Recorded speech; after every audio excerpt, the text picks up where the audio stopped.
Dice el libro de Colosenses en el capítulo 2, versículo 13 en adelante: y a vosotros, estando muertos en pecados y en la incircuncisión de vuestra carne, os dio vida juntamente con él, perdonándoos todos los pecados, anulando el acta de los decretos que había contra nosotros, que nos era contraria, quitándola de en medio y clavándola en la cruz, y despojando a los principados y a las potestades, los exhibió públicamente, triunfando sobre ellos en la cruz. Y vaya manera de resumir todo esto que hizo nuestro Señor Jesucristo para darnos la oportunidad de ser redimidos, para darnos la oportunidad de ser reconciliados con Dios. Y si bien es cierto que son buenas noticias, también es menester hablar de que para llegar a esto no fue fácil. Y no fue fácil para el Maestro, no fue fácil para nuestro Salvador. Hemos estado hablando en esta última semana acerca de la situación que tiene que ver con la última semana de Jesús. Hemos visto paso a paso, particularmente en esta última semana de su ministerio en la tierra, hemos visto todas y cada una de las situaciones, circunstancias que tuvo que enfrentar nuestro Señor. Y esta parece ser una de las más drásticas, porque ya fue cuando se tuvo que ver él directamente cara a cara con el sacrificio, con la cruz. Llegar ahí, y fue lo que tocamos en el tema pasado, la burla de los oficiales romanos, la burla de juicio a la que fue expuesto, y todas las consideraciones que vimos en el último mensaje tienen su culminación acá, casi para llegar a la cruz. Voy igual que ayer. Este pasaje está en el Evangelio de los 4 autores. Voy a tomar el de Marcos. Voy a leer Marcos capítulo 15, versículo 21 al 41, y voy a tratar de compartir con cada uno de ustedes las situaciones, circunstancias que tienen que ver con esta crucifixión y muerte de Jesús. Hay que recordar que se han escrito muchísimas cosas al respecto. Hay algunos que incluso han considerado que parece ser bastante benigna la manera en que lo relata la Escritura, porque en la realidad, en la historia de lo que realmente ocurría con aquellos que eran condenados a la cruz, de veras los sucesos eran lamentables, pero el ver esto a través de la Escritura nos da una idea primordialmente del sacrificio, del servicio, de lo que Pablo habla en Filipenses, donde dice que se hizo obediente hasta la muerte y muerte de cruz. Independientemente de la versión, independientemente del análisis que cada escritor haga al respecto, lo cierto es que es un pasaje para meditar, reflexionar, y que cada uno tenga que tomar su propia conclusión y sus propias decisiones. Lo cierto es que no fue fácil. Dice Marcos capítulo 15, versículo 21 al 41, y obligaron a uno que pasaba, Simón de Cirene, padre de Alejandro y de Rufo, que venía del campo, a que llevase la cruz, y le llevaron a un lugar llamado Gólgota, que traducido es lugar de la calavera, y le dieron a beber vino mezclado con mirra, mas él no lo tomó. Cuando lo hubieron crucificado, repartieron entre sí sus vestidos, echando suertos sobre ellos para ver qué se llevaría cada uno. Era la hora tercera cuando le crucificaron, y el título escrito de su causa era el Rey de los Judíos.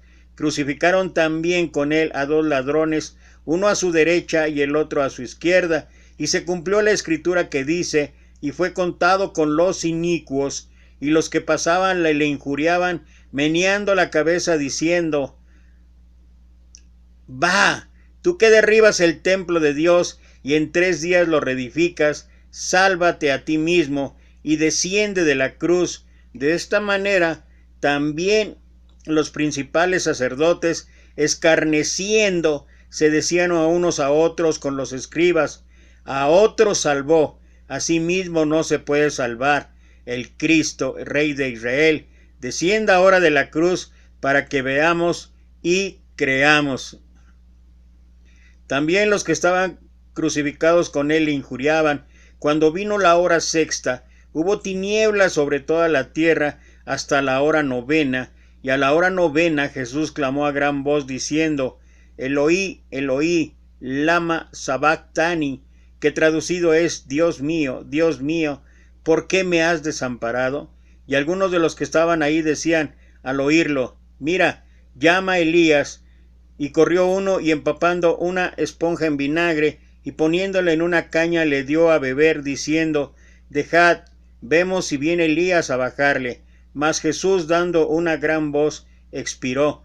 Entonces el velo del templo se rasgó en dos de arriba abajo, y el centurión que estaba frente a él, viendo que después de clamar había expirado así, dijo: verdaderamente este hombre era hijo de Dios.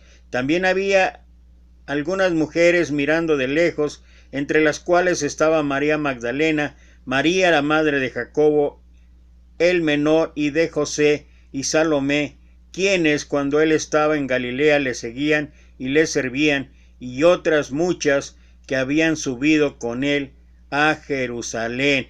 En verdad que el pasaje ofrece perspectivas, ofrece análisis diversos, en donde podemos ver que cada una de las cuestiones que señala ahí la palabra de Dios nos puede dejar una enseñanza enorme en cuanto a situaciones, en cuanto a actitudes, en cuanto a acciones de todos los actores ahí presentes, pero particularmente dentro de todo esto, la figura de nuestro Salvador, la figura de nuestro Señor. El pueblo de Jerusalén, dirigido por sus sacerdotes, ancianos y gobernantes, acababan de pedir a Pilato que lo crucificara, que lo condenara. Y Pilato había accedido. Tristemente fue así, y ahora estamos viendo la sentencia ya ejecutada. Hay que recordar que previo a esto, y después de que Pilato les había ordenado a los oficiales romanos que lo crucificaran, ellos decidieron, fue parte del mensaje de ayer, ellos decidieron todavía escarnecer, burlar, golpear y hacer cuantas cosas de veras inconcebibles de violencia, de escarnio sobre el Señor. Pero ahora ya está rumbo al Gólgota. El evangelista Marcos, al igual que los otros, nos presenta un relato sobrio de la crucifixión, sin entrar a describir la extrema crueldad de este método de ejecución. Obras diversas a través de la historia, a través incluso de la historia reciente, de la historia actual, con películas diversas, como una de ellas La Pasión, del cineasta Mel Gibson, quienes que se recrean en el tormento corporal de la víctima, hacen realmente un flaco favor, a nuestro juicio, a la causa de Cristo, aunque por supuesto la Escritura también se refiere al sufrimiento del Mesías, dejándonos un cuadro estremecedor, pero sin determinarse en cada tormento de una forma morbosa. Pero esto también es para la reflexión, es para el análisis personal de cada uno, porque hay algunos que incluso en esta película que mencionamos, que realizó Mel Gibson, algunos tienen la opinión de que realmente el sacrificio, que realmente el sufrimiento, de que realmente el dolor, la manera en que es descrito, en que es narrado allí en esta película, el sufrimiento de nuestro Señor, de verdad que se asemeja mucho a algo peor de lo que el ser humano es capaz de hacer y que ha hecho a través de toda la historia de la humanidad. Pero es una reflexión para cada uno el considerar qué es lo que realmente, porque puede caer en un extremo, puede caer en el morbo, en el simplemente exhibir las cosas de una manera cruel, pero por otro lado también puede llevar a la reflexión, a ver cuánto tuvo que pagar, cuánto tuvo que entregar, cuánto tuvo que obedecer nuestro Señor para poder llegar al final. También Hay que notar que todas las narraciones de la crucifixión de Jesús están llenas de alusiones y citas del Antiguo Testamento, con la intención de mostrarnos que todo cuanto estaba ocurriendo era llevado a cabo por el determinado consejo y anticipado conocimiento de Dios. Esto es lo que se habló ahí en el libro de los Hechos, capítulo 2, versículo 23. De todos los textos citados, 2 de ellos son de fundamental importancia porque sirven para arrojar luz sobre el acontecimiento de la pasión. Nos estamos refiriendo al Antiguo Testamento, particularmente el Salmo 22 e Isaías 53 nos muestran de una manera fehaciente todo aquello que llevaron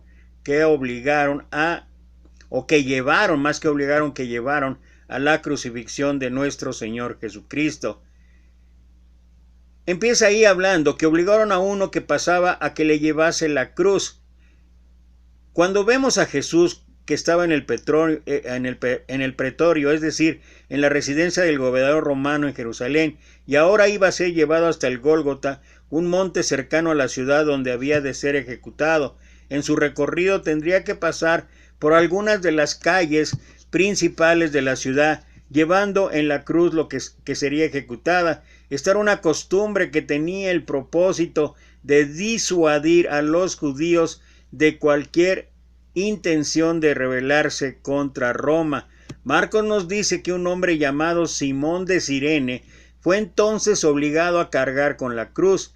Esto nos hace pensar en la debilidad física que en ese momento está teniendo nuestro Señor Jesús. O sea, no ha sido fácil. Ya hemos detallado y se han detallado y se han señalado que el recibir 39 latigazos con la forma y la manera en que estaba constituido el látigo, con literalmente ganchos que desgarraban, que se clavaban, y cuando jalaba el verdugo desgarraban. Entonces, y todavía el golpeteo, porque las puntas eran con balines. Entonces el golpeteo primero y luego el desgarre debe haber ocasionado un sufrimiento y un dolor físico totalmente, como decimos a veces, inhumano. Debe haber sido algo desgarrador ver la condición física, la condición de su cuerpo, de nuestro Señor, y es entendible entonces que dentro de su humanidad, porque hay que recordar que ahí estaba con toda su humanidad presente, porque así es como iba a llegar a la cruz.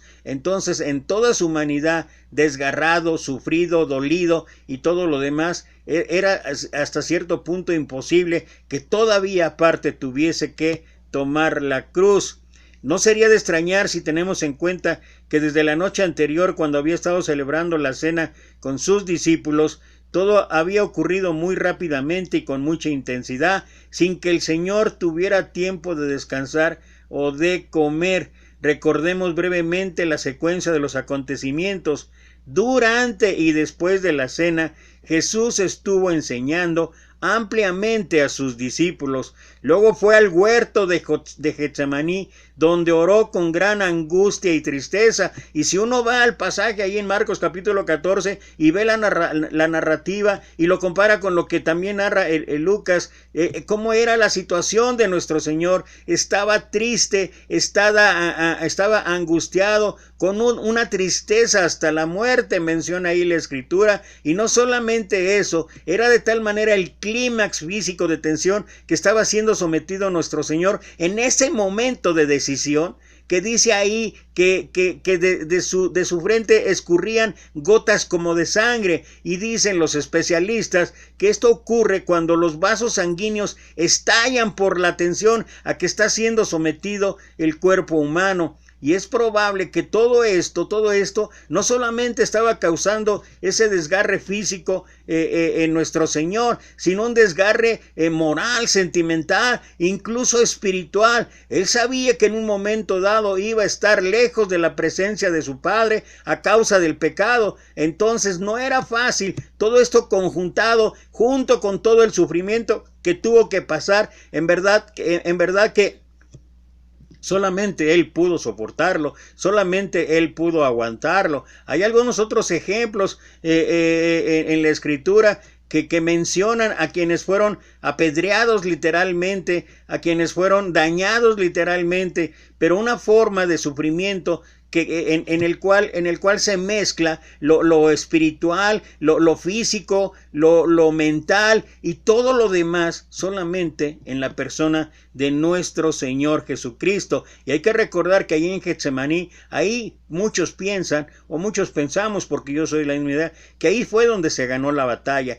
porque ahí fue donde nuestro Señor tomó la decisión de llegar hasta el final. Él sabía que no iba a ser fácil en su humanidad, pero Él ahí tomó la decisión. Muchos de nosotros deberíamos tomar la decisión. Es cierto que hay sufrimiento, es cierto que hay sacrificio, nada parecido con lo que pasó nuestro Señor, pero a veces el sufrimiento y el sacrificio nos aleja de la consagración o nos aleja de la decisión de seguir a Dios, de hacer las cosas que agradan a Dios. Y creo que a veces solamente es una cuestión aquí dentro de nuestra cabeza, dentro de nuestro corazón, el tomar la decisión de llegar al final del camino, todo para la honra y la gloria de Dios. Al cabo de un rato llegó Judas con mucha gente armada para detenerle, y de ahí llevaron a casa del sumo sacerdote, donde fue interrogado a lo largo de la noche hasta que se decidió su culpabilidad. Y entonces los alguaciles de los principales sacerdotes pasaron el resto de la noche burlándose de Jesús mientras lo custodiaban. Esto es un ejemplo de cuántas situaciones, circunstancias a veces recibimos depresión, en el que simplemente nos frustramos, nos desanimamos y abandonamos. Imagina nada más desde ese momento, todo lo largo, antes de llegar a la cruz, todo lo que tuvo que experimentar nuestro Señor, porque como hemos comentado, algunas ocasiones duelen más las palabras que los hechos. Y nuestro Señor empezó a recibir una serie de burlas, de vituperios, de escarnecimiento terribles, y siempre Él manteniendo el silencio, manteniendo la boca cerrada. Muchos de nosotros por un poquito, aquí en México usamos una frase que dice: ay, plancha, con qué poquito te calientas. Y se refiere a que cuando apenas hay alguna ofensa, apenas haya una opinión contraria a lo que nosotros hacemos, y de inmediato la ira, el enojo entra en nuestras vidas, y entonces somos capaces de responder de peor manera de la que nos están atacando. Y mira nuestro Señor, todo lo que estaba recibiendo, todo lo que estaba siendo atacado, y Él mantuvo el silencio. Al amanecer fue llevado a Pilato para ser juzgado por él, pero a lo largo de la mañana fue conducido también hasta Herodes, que además de interrogarlo también lo menospreció y escarneció con sus soldados. Luego fue remitido otra vez a Pilato, que en un intento de despertar la compasión de la gente hacia Jesús lo hizo azotar brutalmente. Fíjate qué manera de poder hacer reaccionar a toda la multitud para que comprendiera que Jesús no tenía culpa. Y aún así, imagínate el sufrimiento, el ser sometido a esos latigazos, como ya lo mencionamos, con todo lo que esto significa. Parece ser que Pilato hubiera podido tener una buena intención, pero la verdad es que no lo fue tanto.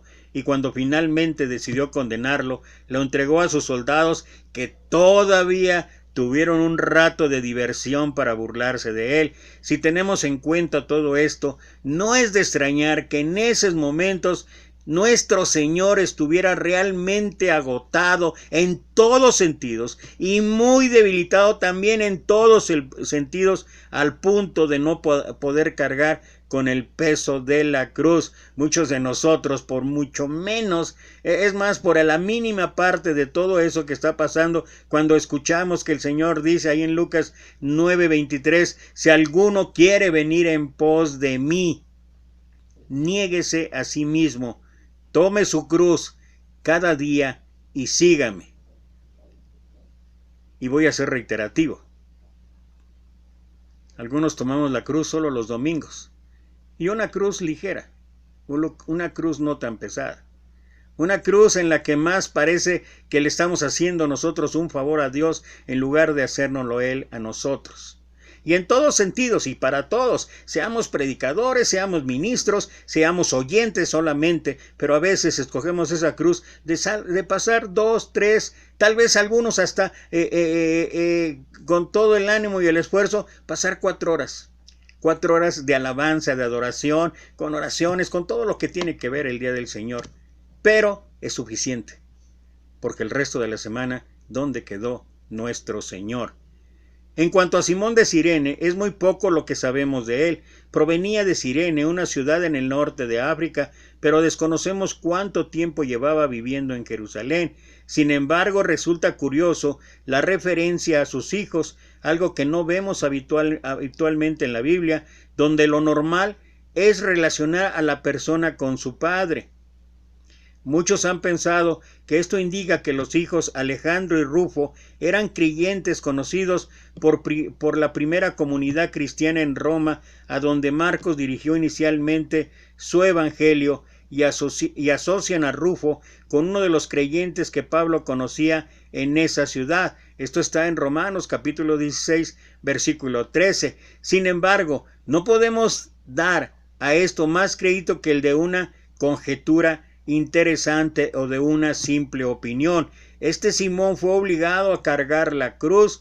En realidad, el madero transversal, pues la parte vertical solía estar ya en el lugar de la ejecución. Simón no podía negarse a hacerlo, porque los romanos tenían la facultad de condenar o requisar a cualquier hombre para que prestara a un servicio como el de llevar una carga. No sabemos cuáles serían los pensamientos de Simón en esos momentos. Por un lado, seguro que no le agradó que los romanos le obligaran a hacer esto, máxime porque un judío nunca se ofrecería a tocar una cruz. ¿Y por qué no tocarla? Porque era un instrumento considerado de maldición. Pero también por la vergüenza que pudiera sentir porque lo pudieran confundir con el condenado. En cualquier caso, este acontecimiento ha llegado a ser una buena ilustración para nosotros de lo que significa llevar la cruz. Y en verdad que esto tiene mucho sentido para la reflexión, esto tiene mucho sentido para cada uno de nosotros en ese aspecto. Uno tiene, y ya mencioné Lucas 9:23, tome su cruz cada día. Y tomar la cruz significa sufrimiento, significa sacrificio, significa compromiso, significa responsabilidad. Y es la parte que no nos gusta, es la parte que no nos agrada tanto. Y se nos olvida que la cruz también significó victoria. Y puede significar para nosotros, pero no es fácil a veces en este mundo hostil, con todas las ganas, con todo el ánimo de hacer las cosas como Dios dice, de hacer las cosas correctas para alabar y glorificar el nombre de Dios. También significa que vamos a ser atacados, también significa, como menciona ahí en la última bienaventuranza, bienaventurados sois cuando seas vituperados y todo, pero el enfrentarlo ya en la realidad, el enfrentarlo ya de una manera práctica no es fácil para cualquiera. Y esto que hizo Simón de Cirene también es un ejemplo en ese sentido para nosotros. Nosotros también tenemos que llevar la cruz. Cada quien en su cada cual, de acuerdo a los propósitos, de acuerdo a los planes de Dios que tiene para cada ser humano. En cualquier caso, como mencionamos, este acontecimiento nos debe ilustrar para nosotros en nuestra propia vida. Y entonces lo llevaron al Gólgota. Gólgota es una palabra aramea que significa calavera. Tal vez derivaba el nombre de su forma. El sitio tradicional, aún apoyado por muchos, es donde hoy está o se mantiene algunas iglesias. Otros insisten en que es la colina llamada del Calvario de Gordón. Si hemos de ser objetivos, tendremos que admitir que hoy por hoy es imposible establecer la ubicación exacta del lugar y debe tener una razón para evitar el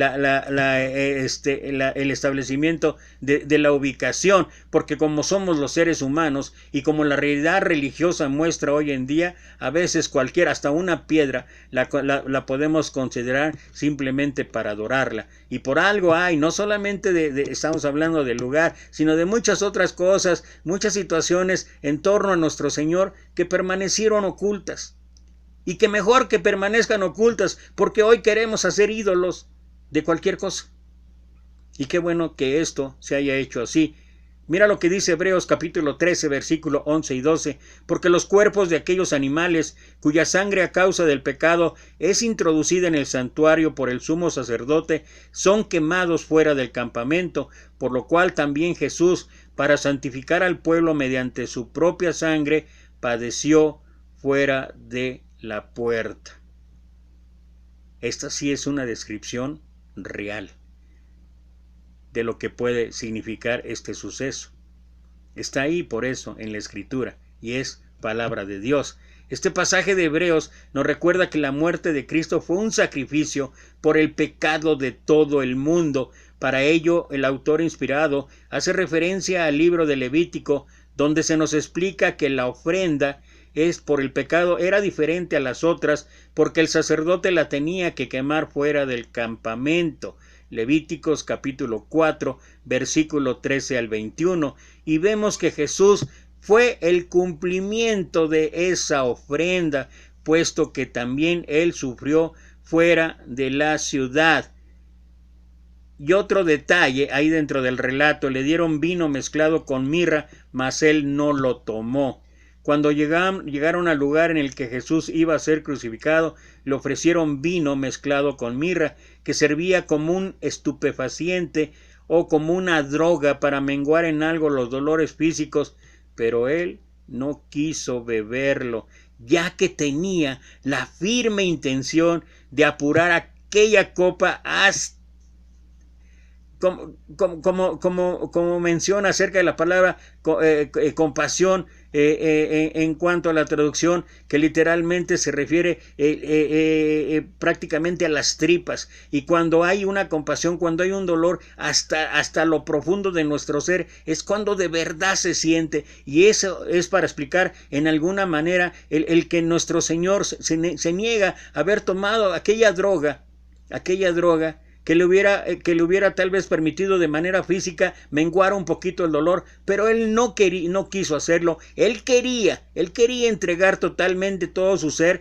con todo y el sacrificio, con todo y el sufrimiento, con todo el dolor que estuviera sufriendo. Y eso me hace pensar en mí, que a veces no solamente ya que he mencionado, a veces por un dolor de cabeza, lo primero que estoy buscando es buscar algo que mengue, o algo que disminuya ese dolor.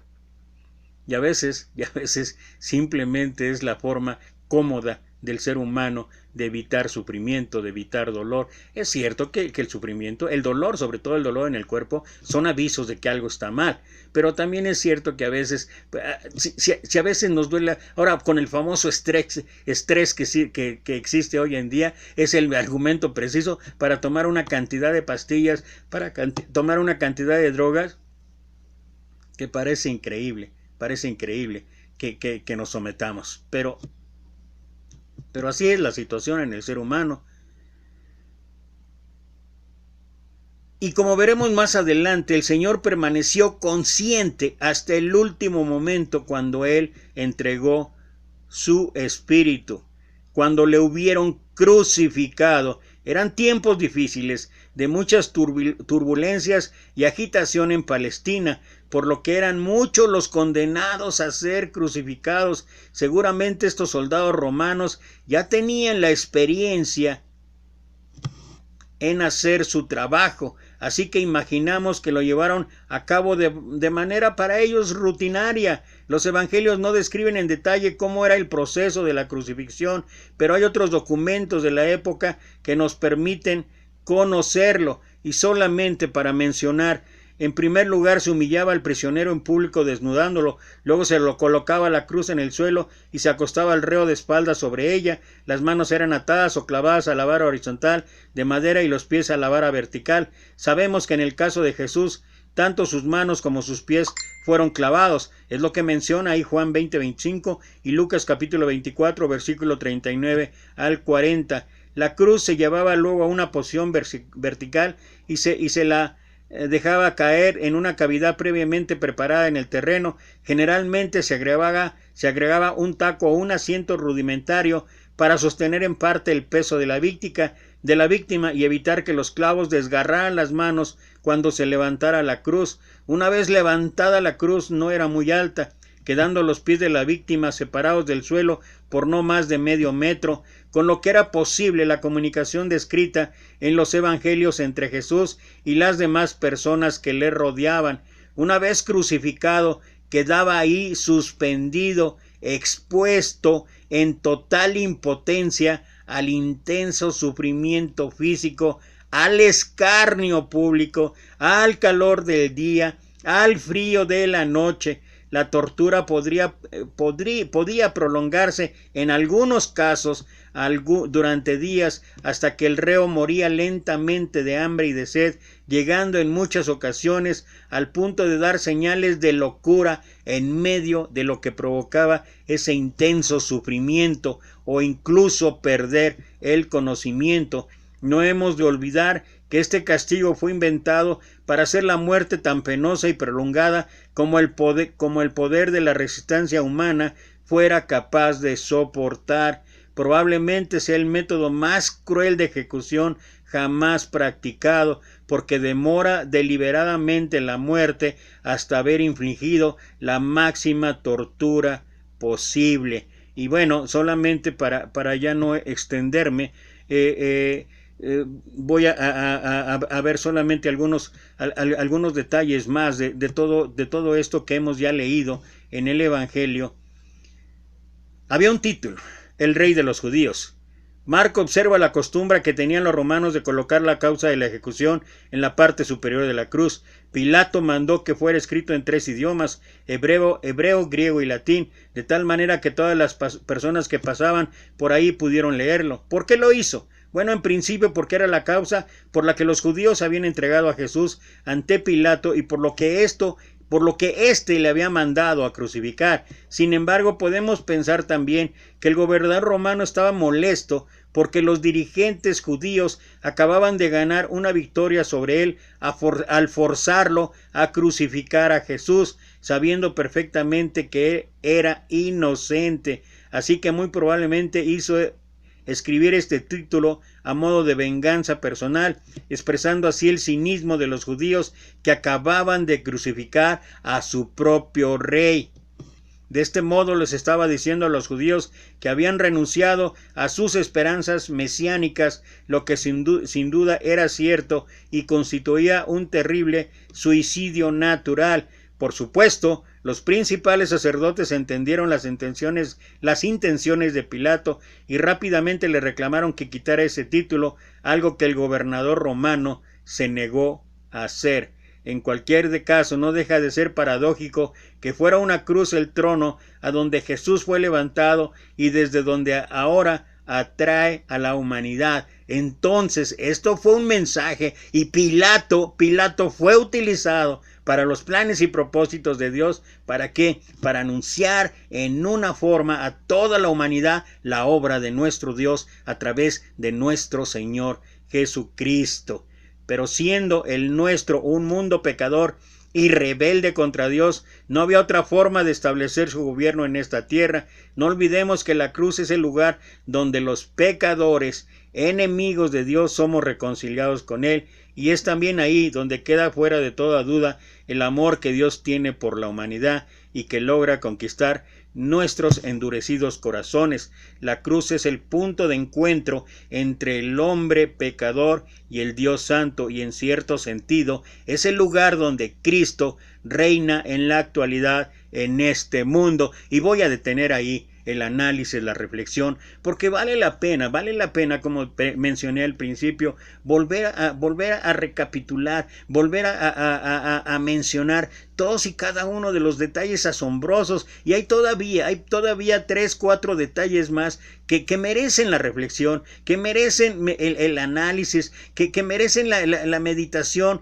en cuanto a todo lo que ocurrió, porque se dan sucesos extraordinarios, se dan sucesos sobrenaturales, se dan sucesos que ni siquiera uno puede imaginar, y sobre todo se dan sucesos a diferencia del pensamiento humano, a diferencia de la forma de ver las cosas entre nosotros, la humanidad, de que un instrumento de tortura, un instrumento de sufrimiento, un instrumento de sacrificio, fuera el camino utilizado por Dios para que nuestro Señor Jesucristo, a través de su vida, pudiéramos nosotros reconciliarnos con Dios.